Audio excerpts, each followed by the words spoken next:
At exactly 3:42 a.m., a chilling silence filled the White House Situation Room as the president was awakened by an unthinkable intelligence report. The Israel Defense Forces, a military institution long considered invincible, had just officially transmitted an emergency request for an immediate cessation of hostilities under extreme military duress. This was no mere diplomatic maneuver. It was the collapse of a legend under the weight of brutal mathematical reality. In just 6 hours, the most sophisticated defense architecture on the planet was overwhelmed by synchronized salvos of 450 Shahab-3 ballistic missiles and a relentless rain of 2,500 rockets from the north, leaving the nerve center of the Israeli state effectively defenseless. But the true nightmare was not only in the burning skies over Tel Aviv, it was lurking beneath 30 meters of water in the Persian Gulf. 16 Iranian Ghadir ghost submarines were resting silently on the seabed, engines off, invisible to the world's most advanced sonar, transforming the world's most vital energy corridor into a steel graveyard for the United States Navy. The global order as we knew it has been shattered, and what you are about to hear is the stark reality of a conflict where the United States is standing on the precipice of its greatest geopolitical defeat in history. To understand how this catastrophic night was possible, you need to understand the operational problem that Iran and Hezbollah solved and how long they spent solving it. The fundamental challenge of a coordinated multi-front strike against a defended adversary is synchronization. The operation began its final activation sequence 72 hours before the first missile left its launch tube. Islamic Revolutionary Guard Corps commanders and Hezbollah operational leadership had been in coordinated planning for this contingency for years. They ran tabletop exercises, refined timing sequences, and established the secure communications infrastructure required to coordinate simultaneous action across a geographic distance of over 1,000 kilometers. On the Iranian side, 450 Shahab-3 missiles had been pre-positioned on mobile transporter erector launchers distributed across multiple provinces. This dispersal was deliberate, ensuring no single Israeli or American strike package could neutralize all launchers simultaneously. The Western tendency to dismiss the Shahab-3 as an aging system fundamentally misunderstands what Iran has done with the platform. The current variant incorporates a separating re-entry vehicle that detaches from the missile body in the terminal phase of flight, significantly complicating intercept geometry. But the most devastating tactical choice was doctrinal. Iran did not fire these missiles sequentially. They fired them in coordinated salvos of 15 to 20 missiles targeted against specific Israeli military installations. These salvos were launched within 90-second windows from geographically distributed platforms, arriving from multiple approach vectors to overwhelm the intercept assignment capacity of every Arrow 3 battery in the coverage zone. A single Arrow 3 battery simply cannot engage all incoming threats when 15 to 20 warheads arrive from 3 different approach vectors within a 45-second window. Simultaneously, on the Lebanese border, Hezbollah activated its full northern strike capability. They fired 2,500 rockets, ranging from short-range Katyusha variants to medium-range Fajr 5 systems and precision-guided Fateh 110 missiles. This forced Israel to split its intercept capacity between the southern and eastern threat axis generated by Iran and the northern threat axis generated by Lebanon. The 2,500 rocket salvo was a carefully composed mixture designed to exploit specific vulnerabilities in the Iron Dome. Short-range Katyusha rockets, costing Hezbollah approximately $300 to produce, serve primarily as interceptor consumers, draining Israeli Tamir interceptors worth $50,000 each. Precision-guided Fateh 110 missiles were reserved for the highest value targets, including the Iron Dome battery positions themselves. Targeting active defense batteries with precision missiles, while the batteries are fully committed to processing a broader barrage, is a tactical concept of extraordinary elegance where the defense system is destroyed by the very act of defending. Within 6 hours, Tel Aviv was subjected to a volume of inbound fire that exhausted Arrow 3 battery interceptor inventories and consumed the Iron Dome's ready stocks. By the time the ceasefire request was transmitted, Arrow 3 batteries had exhausted approximately 70% of their interceptor inventory. The Israel Defense Forces Air Force was already degraded by preceding strikes against Nevatim and Ramon air bases, leaving insufficient serviceable aircraft to generate the required sortie rate. Ground forces on the northern border were engaged in direct contact with Hezbollah's elite Radwan force, sustaining casualties at an unsustainable rate. The combined picture of depleted air defenses, a degraded air force, engaged ground forces, and a continuing ballistic missile threat presented Israeli leadership with a decision that had no favorable branch. Washington received the news at 3:42 in the morning Eastern Time. The president was woken, and the Situation Room filled within minutes. From that room emerged a stunned institutional silence. Within 90 minutes, the senior military and intelligence leadership realized that the standard toolkit of American strategic response, such as carrier strike groups and bomber deployments, does not apply cleanly to this situation. Deploying American naval aviation into the theater runs directly into the problem of Iran's demonstrated anti-ship missile capability. The USS Abraham Lincoln and USS Theodore Roosevelt strike groups are currently operating at standoff distances because the risk of operating closer to Iranian launch ranges is assessed as unacceptable. American Naval Command explicitly assessed the risk of moving those carriers back into strike range as too high, questioning if American point defense systems could reliably intercept Iranian anti-ship missiles in saturation attack scenarios. Based on the operational data generated by the attacks, the honest answer is that they cannot do so reliably enough. But the horror for Washington does not end in the skies over Tel Aviv. It extends to the dark, shallow waters of the Persian Gulf. The worst nightmare of the United States Navy happened because of 16 small vessels, each 29 meters long, sitting silently on the floor of the Persian Gulf with their engines off, waiting. 16 Iranian Ghadir-class submarines are resting on the seabed of the Strait of Hormuz, invisible to American sonar, undetectable by satellite, and armed with torpedoes and naval mines. American military analysts are now describing this as the single most dangerous threat facing United States naval forces in the entire theater. The Strait of Hormuz is 54 kilometers wide at its narrowest point, but the navigable shipping channels are only 3 kilometers wide, with an average water depth of approximately 30 meters.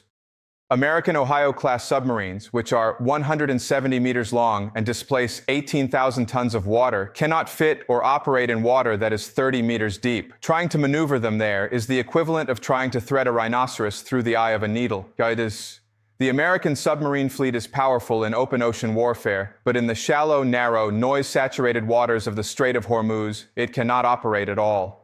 The Ghadir submarines displace only 150 tons and are small enough that their acoustic signature is easily masked by the constant ambient noise of commercial vessels. When a Ghadir submarine settles onto the seabed and shuts down its engines, it becomes acoustically indistinguishable from the surrounding environment. Even their acoustic electric propulsion system produces minimal noise. Each Ghadir submarine can carry between 4 and 8 naval mines per mission. Iran possesses intelligent mines like the Maham 3 and Maham 7 variants that can be programmed to selectively detonate against military warships while allowing civilian shipping to pass. This creates a terrifying operational situation where Iran can seed a minefield that specifically targets American warships. The Pentagon confirmed that at least a dozen mines have already been deployed in the strait. While 12 mines cannot physically block all transit, the uncertainty is enough to stop commercial shipping, as insurance costs make transit economically non-viable. Washington officially announced under Operation Mysterious Fury that American forces had destroyed 11 Iranian submarines. The destroyed submarines included the Fateh, Iran's most advanced coastal submarine at 600 tons, and 3 Kilo-class submarines of Russian manufacture. However, the Ghadir submarines, the actual nightmare scenario for American surface vessels, were not destroyed because they could not even be found by American sonar systems.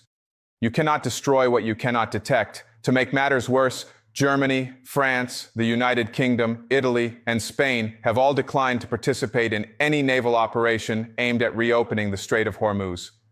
The German defense minister publicly stated that Europe will not send its frigates into the strait to do what the American Navy apparently cannot do for itself. Without European minesweeping capabilities, the American ability to clear the mines deployed by the Ghadir submarines is significantly constrained. Trump responded by calling his European allies cowards. This tactical paralysis forced the United States into a massive, desperate escalation. When no positive outcome emerged from the ceasefire talks, the United States completely blockaded Hormuz to put an end to Tehran's arbitrary hegemony of control over the strait. Why? Starting at 10 a.m. on April 13th, every single vessel, regardless of its flag, will no longer be able to pass through the strait without being inspected. Currently, more than 50,000 United States troops are on high alert across the Middle East, and major sources like Reuters and the Wall Street Journal are discussing the possibility that the United States could deploy nearly 100,000 troops to the crisis center due to insufficient European support. An intense buildup of air forces has begun, with C-17 Globemaster transport aircraft, KC-135 tankers, and fully equipped elite infantry units flocking to Middle East bases day and night, which the Abraham Lincoln Carrier Strike Group is establishing an umbrella in the sky with its stealthy F-35s and F-A-18 fighter jets. Washington pushed the button to unlock Hormuz and place its own lock on it. This historic blockade was triggered by a critical threshold crossed on April 11th, 2 days before Trump announced the operation. The destroyers USS Frank E. Peterson Jr. and USS Michael Murphy pierced through the dangerous waters of Hormuz, forcing open the doors to a new era. The Iranian Revolutionary Guard issued a final warning over the radio, demanding the warships alter course and go back to the Indian Ocean immediately. Iran ruthlessly escalated its attacks on civilian cargo ships in the Bab el-Mandeb Strait by dragging its regional proxies, the Houthis, into this relentless chaos. The rugged Iranian coastline is home to hundreds of mobile anti-ship missile launchers and secret underground drone launch facilities. To counter this, the United States deployed A-10 Thunderbolt aircraft, doubling their numbers in the region to around 30. These legendary aircraft, equipped with 30mm GAU-8 Avenger cannons, are patrolling at extremely low altitudes right over the strait to hunt down Iranian attack boats. The United States also brought in B-52 Stratofortresses and supersonic B-1 Lancer bombers from the United Kingdom, ready to drop massive bunker-buster smart bombs on Iran's underground launch facilities. The tactical logic is to strike the Archer directly along with his bow, neutralizing the command centers and radars before cruise missiles can reach American ships. But if we pull back the curtain of politics on this gigantic geopolitical chessboard, the country drawing the biggest crisis card is not Iran, but China. China is hungry for oil for its production gears and buys nearly 20% of the 11.6 million barrels of crude oil it needs daily, directly from Iran. Crucially, the Beijing regime procures this energy by bypassing American sanctions, conducting this massive oil trade not with United States dollars, but directly through its own currency, the yuan. The Beijing regime is aiming to wage a silent but deep rebellion against the American global financial system. The toll booth system, established by the Iranian parliament in March 2026, even gives first priority to passing Chinese ships, collecting millions of dollars in transit fees in yuan, or untraceable cryptocurrencies completely independent of American banks. Therefore, the United States blockade operation launched on April 13th is a meticulously designed move to shake this dollarless oil trade dynamic to its core. When Donald Trump stated they would ruthlessly stop any ship paying tribute to Iran, the real target was likely the global energy supply lines feeding China's massive industry. Nearly 50% of China's gigantic crude oil imports must pass through the Strait of Hormuz. If Beijing cannot get this cheap oil from Iran, it will have to reroute its massive cargo ships to the much more expensive United States or its allies, forcing Beijing to conduct trade through the American banking system using SWIFT and dollars. This could cause the de-dollarization strategy, which China has woven from Africa to Asia for years, to collapse in a single day against the 127mm guns of American destroyers. But the real apocalypse-threatening world peace could break out if China refuses to accept this situation and sends a massive oil tanker straight into the line of fire to break the blockade. Will the United States Navy show the courage to forcibly stop and search a merchant vessel flying a giant Chinese flag? If the United States attempts to stop that ship, the Chinese state could consider it a direct violation of sovereignty and a casus belli. If the United States turns a blind eye, Trump's all-or-nothing strategy could be left half-finished, pushing Gulf countries like Saudi Arabia further toward alternative power centers like China. Military strategists warn that this historic test of resolve could move up China's long-planned invasion of Taiwan, elevating this local conflict into one of the most devastating economic and military crises in human history. The undeniable reality is that Iran is winning this war. As Professor John Mearsheimer clearly analyzed, Iran has a vested interest in continuing the war because, as we move up the escalation ladder, Iran holds an advantage over the United States. President Trump is in a desperate lose-lose situation, trying to find a solution to end the war to prevent enormous damage to the international economy. If he continues the war, he is not going to win, and the world runs the great risk of falling off a cliff into a worldwide depression. If he makes major concessions to Iran, he will destroy his political career. Introducing American ground forces or invading Iranian territory will not result in an American victory. It will make the situation worse. The Iranians hold almost all the cards. The cost of this failure is already staggering. The International Maritime Organization documented 17 separate incidents against commercial vessels in the Strait in the first 16 days of March alone. Brent crude exceeded $118 per barrel, and American motorists are paying prices at the pump that have nearly doubled, reaching over $7 per gallon in some areas.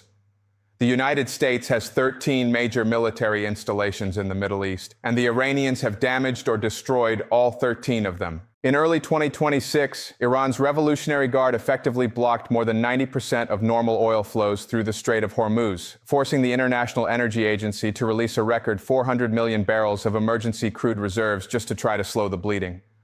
Oil prices soared past $100 a barrel, hitting the wallets of every American family, in a stunning display of leverage when the United States sent a 15-point ceasefire proposal through Pakistan asking Iran to accept nuclear limits in exchange for sanctions relief. Iran rejected it outright.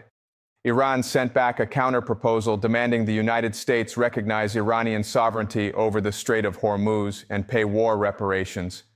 We must also look at the brutal humanitarian reality of how this war is being fought. In the 24 hours leading up to the recent missile escalations, Israel and the United States struck Iranian petrochemical facilities and at least 30 Iranian universities, including the prestigious Sharif University of Technology. There are confirmed strikes on hospitals, roads, civilian bridges, and residential areas across multiple Iranian cities. Under international humanitarian law, deliberately targeting civilian infrastructure and educational institutions constitutes a war crime. When you bomb a university with students inside it, you cannot claim it was a military target. Donald Trump issued an ultimatum threatening the total destruction of Iran's civilian infrastructure if they did not open the Strait of Hormuz. Threatening to destroy civilian infrastructure as a coercive tool is itself a violation of international law. Meanwhile, residents in northern Israeli communities like Kiryat Shmona are speaking out, stating that their government has deliberately abandoned them, using them as acceptable casualties in a conflict serving political objectives.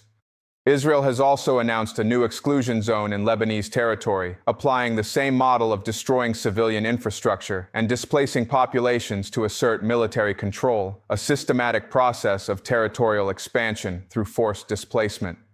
Do not believe the narrative that Iran is running out of missiles. Iran is launching fewer missiles because it no longer needs to launch as many to achieve the same result. Israel's air defense systems have been significantly degraded, their interceptors consumed at an extraordinary rate. Iran has structured its campaign around a fundamental economic asymmetry. It costs far more to intercept a threat than to launch one. An Iranian Shahed drone costs a few $1,000s, while the interceptor missile used to destroy it costs anywhere from $50,000 to over $1 million. Iran is not trying to win in a single strike. It is sustaining a rate of fire that continuously consumes the enemy's most expensive components, making the conflict economically unsustainable for the United States and Israel. And what did the previous highly touted victories actually achieve? Let us examine the so-called ceasefire of June 2025. Israel launched Operation Rising Lion, deploying over 200 fighter jets to strike more than 100 Iranian nuclear and military sites. Iran responded with Operation True Promise 3, launching roughly 550 ballistic missiles and 1,000 drones at Israel. American planes dropped bunker-buster bombs on Natanz, Fordow, and Isfahan, severely reducing Iran's nuclear enrichment capability. Iran suffered catastrophic losses. Roughly 160 to 190 Iranians were killed, and 9 million people fled Tehran and other major cities. Yet, when a ceasefire was declared, the Iranian president appeared on national television and described it as a major victory, while the supreme leader stated that America gained nothing at all. They were absolutely right. Winning a war in the modern world is not just about who loses more soldiers. The Islamic Republic of Iran survived, the government did not collapse, and survival against the world's most powerful military is fundamentally a victory. More importantly, after the ceasefire, Iran's parliament voted to end all cooperation with the International Atomic Energy Agency, leaving Iran with less international nuclear oversight than it had before. America wanted to pivot away from the Middle East to focus on China, but by 2025 and 2026, the United States had more troops and carriers deeply entrenched in the region than ever before. Iran's objective was never to defeat America on a battlefield. Its strategy, utilizing the axis of resistance including Hamas, Hezbollah, and the Houthis, was to keep America stuck, bleeding slowly, and spending military attention in the Middle East forever. The world is going to look very different once this conflict finally ends. We are witnessing the emergence of a weakened and wounded United States and a severely damaged Israel that has lost its deterrence architecture. The real winners of this global disaster are Russia and China. Sanctions on Russian oil were removed because the world desperately needed oil, making Russia richer, while the flow of American weapons to Ukraine slowed down greatly to support Israel. China watched the United States pivot its military forces away from Asia, damaging American relations with South Korea and Japan, all while Beijing procures vital energy outside the dollar system. Middle powers like Pakistan, closely allied with China and holding good relations with Russia, are emerging in a unique, strong position to play a larger diplomatic role in the region. The United States' military tactic of striking the archer instead of the arrow failed against an adversary that spent decades preparing for asymmetric geographic warfare. The world's most powerful navy cannot clear the intelligent minds scattered by invisible submarines in the shallow waters of Hormuz. American destroyers are trapped in an economic war of attrition, firing million-dollar interceptors at cheap drones. The next time a government considers standing up to the United States, they will look at this exact moment. They will see that Iran took the full force of American and Israeli air power, overwhelmed the Iron Dome with cold mathematics, shut down the global oil supply, and did not fall. America went in wanting to end a strategic threat, but instead it walked blindly into an irreversible geopolitical collapse. We are no longer simply teetering on the edge of the abyss. The old global order has already been shattered, and the map of the next century is being redrawn right now in the dark waters of the Persian Gulf and the burning skies over Tel Aviv.